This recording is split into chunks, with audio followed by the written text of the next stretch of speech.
जय श्री कृष्ण। आप सभी को Shrimad Bhagavad Gita the mind Guru series प्रश्न 44 में मैं प्रीति चंडक आप सभी का स्वागत करती हूँ। आज का प्रश्न हमसे पूछा है पुणे से निर्मला जी ने। देखते हैं निर्मला जी क्या पूछना चाहती है।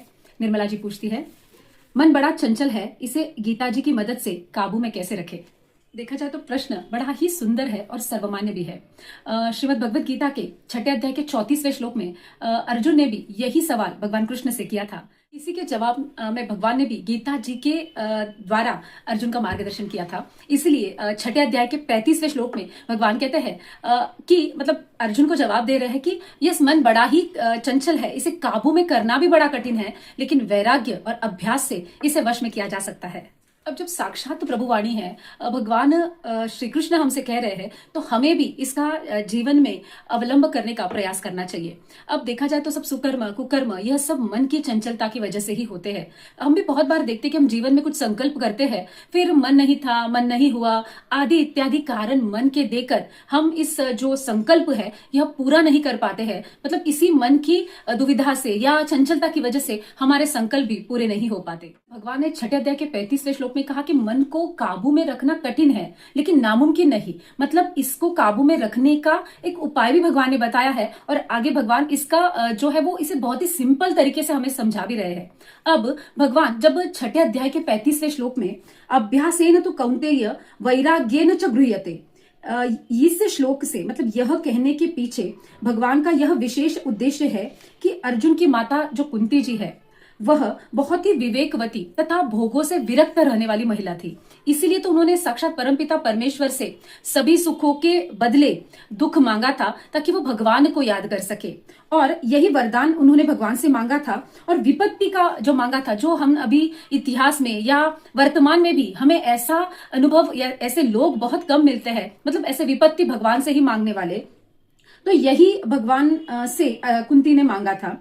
तो भगवान कहते हैं ऐसे लोग बहुत कम मिलते हैं। तो यहाँ जो भगवान कौन्तेय का संबोधन करते हैं, इसके पीछे अब गीता में हर एक जो प्रभुवाणी है उसका विशेष उद्देश्य है। भगवान यूं ही कुछ नहीं कहते हैं। तो इस श्लोक में जो भगवान ने कौन्तेय कहा है अर्जुन से, जबकि भगवान अर्जुन को पार्थ, अर्जुन आदि आदि शब्दों से संबोधन करते हैं, लेकिन यहाँ पर कौन्तेय जो कहा है वो इस श्लोक में जो कौन्तेय का जो अर्थ था उसके पीछे जो कुंती का, उनकी स्वयं की माता, जिन्होंने सारे सुखों का मतलब संसार से विरक्ति रखी थी, सभी भोगों से त्याग कर लिया था और प्रभु प्राप्ति में उनका मन लग गया था, तो इस बात की याद दिलाने के लिए, मतलब ऐसी माता के तुम पुत्र हो, मतलब अर्जुन को भगवान अपने माता के उस गुणों की याद दिला रहे हैं। सुंदर छोटे से संबोधन से भी भगवान कितना सुंदर ज्ञान देते हैं और कितना महान मार्गदर्शन उनकी माता के इस याद से, मतलब जैसे कुंती ने संसार से विरक्त होकर परमात्मा प्राप्ति में अपना जीवन लगा लिया था, वैसे ही भगवान अर्जुन से कहते हैं तुम भी संसार से निरासक्ति रखो और परमात्मा में अपनी प्रीति लगाओ। हर एक को अपना ध्येय निश्चित करना चाहिए। अब देखा जाए तो गीता जी के हिसाब से या अध्यात्म के हिसाब से मनुष्य जीवन मिला है तो सभी का मूल उद्देश्य वही है, जो कि है प्रभु प्राप्ति, परमेश्वर भगवान की प्राप्ति, यही सबका मुख्य उद्देश्य है। इसलिए मन को ध्येय में लगाने के लिए अभ्यास जरूरी है। इस ध्येय के लिए जो अभ्यास हम करते हैं, इसकी सिद्धि के लिए इसमें समय देना जरूरी है और इसको रोजाना करना जरूरी है। मतलब कभी किया कभी नहीं किया ऐसे नहीं करना है, तो इसे अखंडित करते ही रहना है, रोज इसकी प्रैक्टिस करना है। इसीलिए भगवान कहते हैं कि अब हम जो ध्येय निश्चित करते हैं उसमें हमें आदर और बुद्धि और महत्व हो। इस तरह अभ्यास करने से हमारा जो अभ्यास है वो दृढ़ हो जाता है। यहाँ पर भगवान अभ्यास के 2 भेद बताते हैं। मतलब जो अपना ध्येय लक्ष्य है उसमें मनोवृत्ति लगा दे और इससे वंचित करने वाले कोई विचार भी मन में ना आने दे। अब दूसरा, जहां जहां मन जाए, क्योंकि मन तो बड़ा चंचल है, आज यहाँ तो कल वहां, अभी यहाँ तो कभी कहां, तो ऐसा जब मन कहां कहां जाए वहां वहां हमारा ध्येय देखे या हमारे इष्ट को देखते रहे। यहाँ पर संत श्रेष्ठ जो देव स्वरूप हमारे जो गुरु जी महाराज है वह कहते हैं, जब ध्यान में बैठे तब 2-4 दीर्घ श्वास बाहर फेंक कर मन को सभी सांसारिक चिंतन से मुक्त कर दे। अब चिंतन सिर्फ प्रभु के स्वरूप का करना चाहिए, मन में और कोई बात आनी भी नहीं चाहिए। जो मन में आ जाए और मन में जो आ जाए वही भगवान का स्वरूप है। यह वासुदेव सर्वम का सिद्धांत भी है। बड़ी ही सुंदर बात यहाँ पे हमारे जो गुरु महाराज है, जो हमारे संत श्रेष्ठ है, वह कहते हैं कि हमें हमारे मन को संयमित रखने के लिए कितने सामान्य सामान्य उपाय वो बताते हैं कि जब जब हम प्रभु का ध्यान करते हैं, वो इतना ध्यान होना चाहिए कि जहां पे भी मन जाए हमें उनकी ही आकृति दिखे, हमें वही दिखे। मतलब हमारा ध्येय यही प्रभु प्राप्ति है, या जो भी हमारा लक्ष्य है हम इससे इतने उसमें रचे बसे हो जाए कि जहां पे भी मन जाए हमें सिर्फ वही वही दिखे। तो जो भी आपका ध्येय है वो आपको, आपका मन जहां भी ले जाए वहां पे वो आपको वही दिखे। इसीलिए वो उपाय बताते कि हमेशा नाम स्मरण करें, प्रभु के चिंतन में रहे। इसलिए वो बहुत सारे उपाय, सिंपल सिंपल उपाय हमें बताते हैं कि एक नाम सुने, एक हम जपे। मतलब बीच का समय जो है वो खाली न जाने दे, जब आप जपे नहीं तब आप सुने। मतलब दोनों एक साथ क्रियाएं करें ताकि आप वाणी से जप भी करें और आपके कान सुनते भी रहे। मतलब आपका नाम स्मरण बढ़ता रहेगा, आपका चित्त एकाग्र होने लगेगा।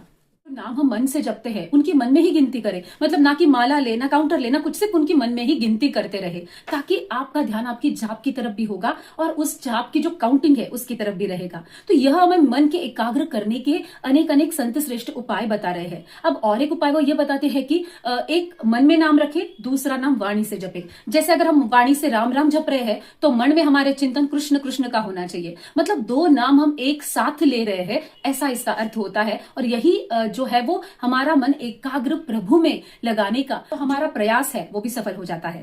भगवान के स्वरूप का चिंतन करना है, भगवान के चरणों से लेकर उनके मुकुट तक का, फिर मुकुट से लेकर चरणों तक का, हमें सिर्फ इसका चिंतन करना है। अब ऐसे चिंतन करना है कि भगवान मेरे सामने खड़े हैं, उनकी संपूर्ण स्वरूप का हमें चिंतन करना है। भगवान के संपूर्ण श्री अंग पर जो है हमें चरणों से लेकर मुकुट तक मन से ही भगवान का नाम लिखे। हमारे जो संत है, जो दिवंगत है, उन्होंने इतना सुंदर सिंपल करके हमें इस चिंतन में रहने की जो विधियां है, जो एक पद्धति है, वो बहुत सुंदर तरीके से समझाते हैं, बहुत सिंपल करके समझाते हैं। तो वो हमें बताते हैं कि भगवान के दाहिने चरण की 5 अंगुलियों पर मन से ही 5 नाम लिख दे। उंगलियों के ऊपर का जो भाग है उस पर लंबाई में 3 नाम लिख दे। चरणों की पिंडी का जो आरंभ है उस पिंडी की संधि पर 2 नामों के कड़े बना दे। फिर पिंडी पर लंबाई में 3 नाम लिख दे। घुटने के नीचे और ऊपर ऊपर एक एक नाम का गोल कड़ा बना दे, अर्थात गोलाकार नाम लिख दे। उरु यानी जंघा पर लंबाई में 3 नाम लिख दे। आधी दाहिने तरफ की कमर में 2 नामों की करधनी बना दे। 3 नाम पसली पर लिख दे। 2 नाम कंधे पर और 3 नाम बाजू पर यानी भुजा के ऊपर के भाग पर लिख दे। यह सब जो प्रभु के सर्वांग के जो हम स्मरण कर कर उसके ऊपर नाम जप मन से ही लिखने का जो ये हम प्रयास कर रहे हैं, उसकी पद्धति हमें बहुत सिंपल करके ये समझा रहे हैं। कोहनी के ऊपर और नीचे 2-2 नामों का कड़ा बना दे। फिर 3 नाम कोहनी के नीचे पहुंचा से ऊपर के भाग पर लिख दे। पहुंचा में 2 नामों का कड़ा बना दे तथा 5 अंगुलियों पर 5 नाम लिख दे। गले में 4 नामों का आधा हार और कान में 2 नामों का कुंडल बना दे। मुकुट में दाहिने आधे भाग पर 6 नाम लिख दे, अर्थात नीचे के भाग पर 2 नामों का कड़ा, मध्य भाग पर 2 नामों का कड़ा और ऊपर के भाग पर 2 नामों का कड़ा बना दे।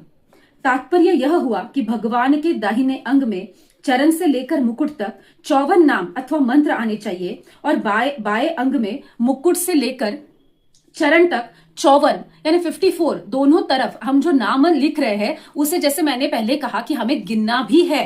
तो जैसे संत श्रेष्ठ अभी यहाँ वर्णन कर रहे हैं, जो पद्धति बता रहे हैं, उनके प्रभु के दोनों अंगों पर जो नाम दाहिने और बाई तरफ जो नाम हमने लिखे हैं उसकी संख्या कुल मिलाकर दाहिने तरफ की 54 और बाई तरफ की 54 ऐसी होनी चाहिए। तो यह सारे जो मंत्र या जो भी नाम हम लिखते हैं वो चरण से लेकर मुकुट तक 54 नाम एक तरफ से, 54 नाम दूसरी तरफ से। इससे भगवान की एक पूरी परिक्रमा हो जाती है, भगवान के संपूर्ण अंगों का चिंतन भी हो जाता है और 108 नामों की एक माला भी हो जाती है। अब जैसे 54 यहाँ पर, 54 यहाँ पर जैसे ही हम करते हैं तो 108 माला हो जाती है तथा भगवान के सर्वांग का, जो भगवान का स्वरूप है, जो हम चरणों से लेकर मुकुट तक जिसका ध्यान कर रहे हैं, उस पर अपना जो मंत्र है या नाम जप है या जो भी नाम है वो मन से वहां पर लिख रहे हैं, तो वो 54 और 54 जैसे संत जी ने बताया है उस विधि से अगर हम लिखे तो वो 108 हो जाते हैं, जो कि भगवान की पूरी परिक्रमा है अपने मन से ही की हुई और भगवान के सुंदर श्रीअंग के संपूर्ण दर्शन भी हमने कर लिए हैं और नाम स्मरण भी हमने कर लिया है। तो दोनों भी हो गया है, स्मरण भी हो गया है, 108 की नाम जप की माला भी हो गई है और भगवान की 108 की परिक्रमा भी हमने पूर्ण कर ली है। जब हम इतना करते हैं तो हम भगवान के स्वरूप में खो जाते हैं, हम उनके ध्यान में रह जाते हैं और हमारा मन एकाग्र होने लगता है। तो यह विधि संत श्रेष्ठ कहते हैं कि चाहे तो आप दिन में कम से कम एक बार तो आपको करनी ही करनी है, लेकिन अगर आप चाहे तो एक से ज्यादा बार भी आप कर सकते हैं, क्योंकि ये ऐसा रसपान है जिसको हम अगर एक बार चख ले तो हम इसे बार बार चखने की या इसका बार बार रसपान करने की हमें इच्छा होती है। इसलिए इतना सुंदर विधि से यह हमें समझाया गया है। जो अभी बताया है वैसा नाम जप करे, या भगवान में एकाग्र होकर आसक्ति करने वाले, प्रभु आसक्ति वाले अपनी कोई पद्धति ढूंढ ले, कोई भी पद्धति ढूंढे, लेकिन प्रभु के चिंतन में ध्यानमग्न रहे, यह हमें यहाँ पर बताना चाहते हैं और यही गीता जी हमें समझाना भी चाहती है। अब जैसे जैसे हम ऐसे अभ्यास में रहेंगे तो अपने आप ही संसार की चीजों से, मतलब मन विचलित करने वाली बातों से हमारा मन निरासक्त होने लगेगा, मतलब प्रभु में आसक्त होने लगेगा और जाहिर सी बात है वह वहीं पे एकाग्र होने लगेगा। पर यह प्रश्न आता है कि हम तो गृहस्थी है, तो क्या हम हमारे गृहस्थी के जो जिम्मेदारियां है, जो काम है वो ना करें, तो क्या हम उनको ऐसे ही छोड़ दे? तो भगवान गीता में ऐसा कहीं पर भी नहीं कहते हैं। उल्टा भगवान गीता में हमेशा धर्मयुक्त कर्मयोग करने के लिए कहते हैं और अपने निहित कर्म को दूसरों के हित में करने के लिए कहते हैं, जो कि धर्म के रास्ते पर चलने वाले हो। इसलिए तो भगवान ने अर्जुन को चाहते तो कह सकते थे कि मैं तेरे साथ हूं, मेरे में एकाग्र हो जा, जबकि वो पूर्णतः भगवान कृष्ण को, अपने सखा को समर्पित थे, लेकिन भगवान ने उनके कर्मों के प्रति उन्हें सजग करवाया और उनसे उनका युद्ध कर्म भी करवाया। मतलब भगवान अपने कर्म छोड़ने के लिए कहीं पर भी नहीं कहते हैं। भगवान यहाँ पर हमें उनमें आसक्त ना हो, कर्म करे और बस हट जाए, वो कर्म भी कर्म योग हो और उसके फल की अपेक्षा में ना रुके, यह भगवान हमें कहते हैं। अब जैसे कोई समाज सेवी है, अब जो समाज के लिए कार्य कर रहा है, जिसमें अपना कोई पर्सनल, जैसे उसका कोई स्वार्थ नहीं है या कोई अपना पर्सनल बेनिफिट नहीं है, वो सिर्फ दूसरों के हित में कार्य कर रहा है, जो कि धर्मयुक्त भी है और दूसरों के हित में है, तो वो कर्म योग कर रहा है। लेकिन अगर उसका कार्य किसी ने नोटिस किया तो उसकी वाहवाही होती है, लोग उसकी प्रशंसा करते हैं। लेकिन अगर उसके किसी कार्य की निंदा हुई या कोई प्रशंसा नहीं की या वो नेग्लेक्टेड रह गया तो उसे बुरा लगता है। इसका मतलब उससे कर्म योग नहीं हो रहा है, वह सिर्फ कर्म कर रहा है और उसी के साथ उसके मन को कहीं पर भी परम शांति भी नहीं मिल रही है। बहुत बार देखते हैं कि मन इसीलिए भी विचलित होता है क्योंकि हमारे मन के अनुसार कार्य नहीं होते। अब हम किसी का करते हैं, उनसे उनके बदले में हमें जो चाहिए वो नहीं मिलता है, तब भी हमें बहुत बुरा लगता है, उसी से भी हमारा मन व्यग्र रहता है, विचलित होता है, चंचल होता है। तो यह भी कारण है। इसलिए भगवान दूसरे अध्याय के 47वें श्लोक में कहते हैं कि कर्म करने में तुम्हारा अधिकार है, अपितु उसके फल में तुम्हारा अधिकार नहीं है। मतलब आप कर्म करने के अधिकार। यहाँ पर कर्म भी भगवान गीता में सिर्फ धर्मयुक्त कर्म योग की ही बात करते हैं कि उसमें तुम्हारा अधिकार है, उसके मिलने वाले फल में आपका अधिकार नहीं। जब यह बात हम समझ जाएंगे, इस बात का हम अनुभव कर लेंगे, तो हम हमेशा कर्म योग करने में ही आसक्त होंगे। जब हम समझ जाते हैं, अनुभव करते हैं, तब हमारा ध्यान कर्म फल से हटकर कर्म योग में लग जाता है। और भगवान ने जो उपरोक्त जो साधना बताई है, इससे यह करना भी हमें आसान हो जाता है, क्योंकि बहुत मुश्किल है कर्म फल से मन को निकालना। लेकिन जब जो उपरोक्त साधना की चर्चा हमने की है, जो संत जी ने हमारा गीता द्वारा मार्गदर्शन किया है, जो प्रभुवाणी हमने सुनी है, उससे, इस साधना से हम अपने आप ही कर्म फल से हटकर कर्म योग की तरफ बढ़ेंगे और ज्यादा से ज्यादा हमारे जो निहित हमारा जो कर्म योग है वह हम करेंगे। और जैसे अभी हम उदाहरण में देखें, वह जो समाज सेवी है उसका भी मन शांत होने लगेगा, क्योंकि समाज हमारी तारीफ करे ना करे, हमारी वाहवाही करे ना करे, जो मुझसे बन पड़ रहा है वह मैं कर रहा हूं। कुछ भी कहे, मैं अपना 100% कर्मयोग कर रहा हूं, यह वो सोचने लगेगा, यह उनके मन की भावना हो जाएगी और वो सिर्फ और सिर्फ अपने कर्मयोग पर ध्यान देंगे। इससे उन्होंने जो उनकी जो निहित कर्म है वह वो करने में आसान रहेगा। मतलब वो कर्म फल के लिए नहीं रुकेंगे, वह आगे बढ़ के अपने निहित कर्मयोग करेंगे। तो जब हम यह सोचते हैं कि यह कार्य भगवान का है, मैं स्वयं भगवान का हूं, यह जो कार्य करवा रहे हैं वह भी भगवान है और जिनके लिए मैं यह कार्य कर रहा हूं वह भी भगवत स्वरूप ही है, तो ऐसा जब हम सोचते हैं तो हमें ऐसा अनुभव होता है कि जैसे हम हमारा ही वैयक्तिक, हमारे शरीर का ही हम कुछ कार्य कर रहे हैं। जब हम शरीर का कुछ कार्य करते हैं तो हमें अपेक्षा नहीं होती कि इसकी कोई तारीफ करे, इसकी कोई निंदा करे, नहीं, क्योंकि हम अपना कार्य कर रहे होते हैं। तभी जब हम परमेश्वर को अंदर बाहर आजू बाजू सबोताली हर जगह पे देखते हैं, हर जगह उनका दर्शन करते हैं, तब हमें लगता है कि हम हमारा ही कुछ कर रहे हैं, जिसके बदले में हमें कोई अपेक्षा नहीं रहती। क्योंकि जैसे हम हमारे शरीर का कार्य करते हैं तो हम किसी और से कोई अपेक्षा नहीं रखते हैं। वैसे ही हम जब ऐसे सोचेंगे सोचेंगे ये सब कुछ प्रभु का ही है, मैं प्रभु के लिए कर रहा हूं, मैं भी प्रभु का ही हूं, ये सब कुछ जब हमारी सोच हो जाएंगी तो अपने आप हमें कर्म फल की हमें कुछ भी अपेक्षाएं नहीं होगी और हम सिर्फ और सिर्फ कर्म योग करेंगे, क्योंकि उसी के लिए तो हमारा जन्म हुआ है और वही हमें करना अनिवार्य भी है। और जो भी है सब उन्हीं का है, उन्हीं को अर्पण है, मैं भी उन्हीं का हूं। तो इसमें हमें अपना कोई पर्सनल स्वार्थ की मेरी कोई तारीफ, मेरी कोई निंदा, यह सारी चीजें अपने आप हट जाएगी। इसलिए यह सोच बहुत जरूरी है कि सब कुछ प्रभु का है और प्रभु को ही अर्पण है। जो भी ध्येय है, जो भी कार्य है, जो भी हमारा कर्म योग है, हम सिर्फ और सिर्फ उस पर ध्यान देंगे कि वो, और वहां पर वो कोई भी कर्म योग हो, वहां पर हम हमारे इष्ट के मतलब हम हमारे प्रभु के दर्शन करेंगे। तब हमें यह कार्य उनका है लगेगा और हम बहुत अच्छे से वो करने लगेंगे और मन से करेंगे। और जब वो कार्य पूरा हो जाएगा हम उसमें आसक्त नहीं होंगे, मतलब अपने आप हमारा मन धीरे धीरे स्थिर और शांत होने लगेगा। अब भगवान तो यहाँ पर हमें पहले ही कह चुके हैं कि यह सब एक दिन में घटित होने वाली जो घटना है वह नहीं है। हमें धीरे धीरे इन चीजों में प्रयत्नशील होना पड़ेगा, क्योंकि इसमें भगवान ने हमें शुरू में ही कहा है कि इसमें अभ्यास बहुत जरूरी है, प्रैक्टिस बड़ी जरूरी है। जीवन का एक ही उद्देश्य है। अब हर कोई यह चीज मानने को तैयार नहीं होता कि अलग अलग उद्देश्य समझते हैं।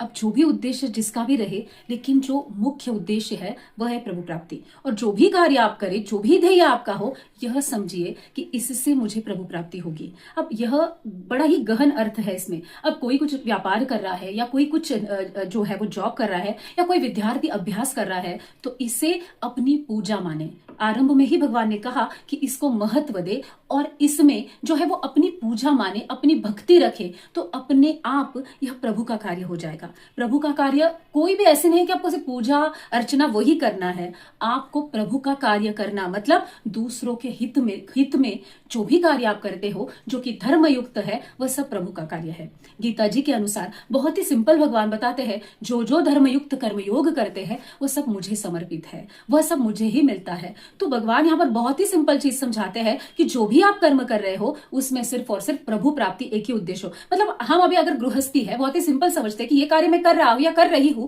तो यह मेरे प्रभु को अच्छा लग रहा है, क्योंकि हमें पता है कि हमारे इष्ट को, हमारे प्रिय सखा को क्या पसंद है, तो हम वही कार्य करते हैं जो उन्हें पसंद है। तो बस हमें यही उद्देश्य रखना है कि वो कैसे खुश हो, उनकी कृपा दृष्टि मुझ पर कैसे रहे, उन्हें क्या अच्छा लगे। अब जैसे कोई एम्प्लॉय अपने एम्प्लॉयर को कैसे खुश रखना है उसे अच्छी तरह पता है। जब एक कोई जो मालिक है वो अपने जो कस्टमर है उसे कैसे खुश, उसे अच्छी तरह, वैसे ही हम सबके जो मालिक है, जो इस सृष्टि को चलाने वाले सृष्टिकर्ता है, जो हमारे सबके एम्प्लॉयर है, हमारे परमपिता परमेश्वर है, उन्हें खुश करना हमें पता ही होता है। तो सिर्फ हमें यह सोचना है कि यह कार्य से वो कैसे खुश रहेंगे, बस आपका सारा कार्य कर्मयोग बन जाएगा। ये जो हम कर्मयोग की चर्चा कर रहे हैं ये सिद्ध कैसे होगा, मतलब ये कैसे होगा, तो यह तब होगा जब हम मन स्थिर रखेंगे, जब हमारा मन एकाग्र होगा। क्योंकि बहुत बार हम जब कुछ जैसे कि हम किसी का कुछ सुन लेते हैं, इंस्पायर हो जाते हैं कि हमें आप सबका अच्छा करना है, बट अगर हमारे मूल स्वभाव नहीं है या हमारी प्रैक्टिस नहीं है और इसके लिए हम कोई विशेष साधना नहीं कर रहे हैं, तो यह बहुत काल तक टिकता नहीं है। हम थोड़े दिन करते हैं, फिर हमें लगता है इस करने से कोई फायदा नहीं, कोई वाहवाही नहीं हो रही, कुछ नहीं,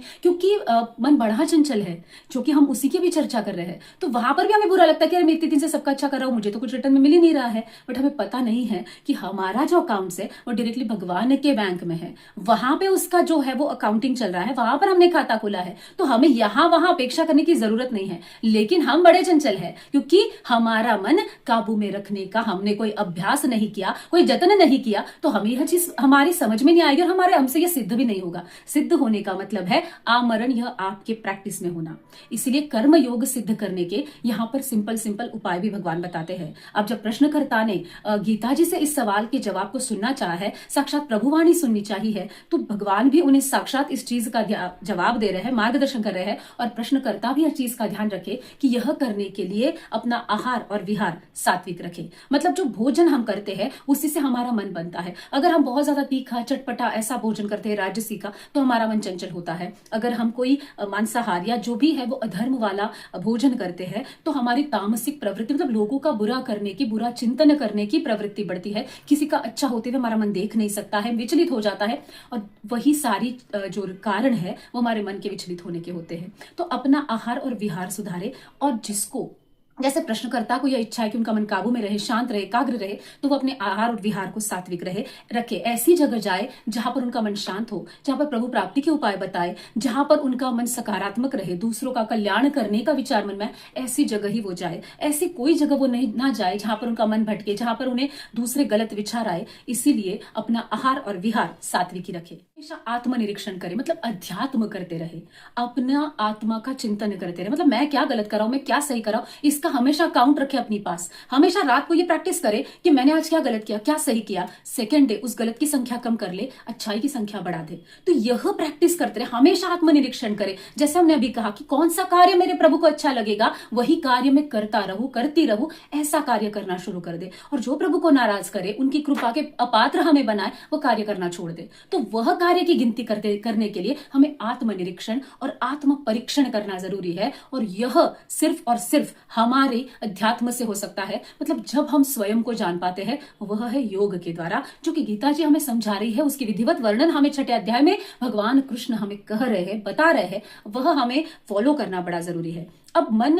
कहीं पर भी जाए, उसे रोके नहीं, तो मन को काबू में करने का जो है वो असफल प्रयत्न ना करे, वो जहां जाए उसे जाने दे। लेकिन हमें क्या करना है, उसके प्रति सजग होना है, वो कहां जा रहा है उसका ध्यान रखना है, उसका विचार करना है। फिर धीरे धीरे मन की भागने की शक्ति हम देखते कम हो जाएगी। अब यह सारी चीजें जो मैं कह रही हूं, ये काल्पनिक नहीं है, ये अनुभव से सिद्ध हुई हुई चीजें हैं। तो आपको भी अनुभव करना जरूरी है। जैसे जैसे आपका मन, अभी आप ध्यान में बैठे हैं लेकिन आपका मन पूरी जगह भ्रमण कर रहा है, सपोज वो किसी और जगह गया, तो वहां पर आपको पूरा विचार करना है, तो मन वहां से हटेगा ही नहीं। मतलब वो जहां 10 जगह घूमने वाला है, वो वहां पर ही रुका रहेगा, मतलब उस 9 जगह को वो छोड़ देगा, वहां पर वो उसकी भागने की शक्ति खत्म हो जाएगी। तो मन को हमारा शत्रु नहीं, हमारा मित्र बनाना है, उसे प्यार से कंट्रोल करना है, उसे अभ्यास से काबू में लाना है। गीता के अनुसार हमारा मन जो है वो एक रथ है, इंद्रिया घोड़े है और मन जो है वो लगाम है। इस लगाम को थामने वाली है वो है बुद्धि। अपनी बुद्धि को ज्ञान और विवेक से इतना मजबूत बनाना है कि वो मन को सही दिशा दिखा सके। इन सब उपायों से मन को काबू में करना बड़ा आसान है। इसमें हम प्रश्नकर्ता को और जो भी व्यूअर्स या वीडियो देख रहे हैं, उन सभी को हम एक छोटा सा सुझाव देना चाहेंगे, जो कि गीता जी का ही सार है।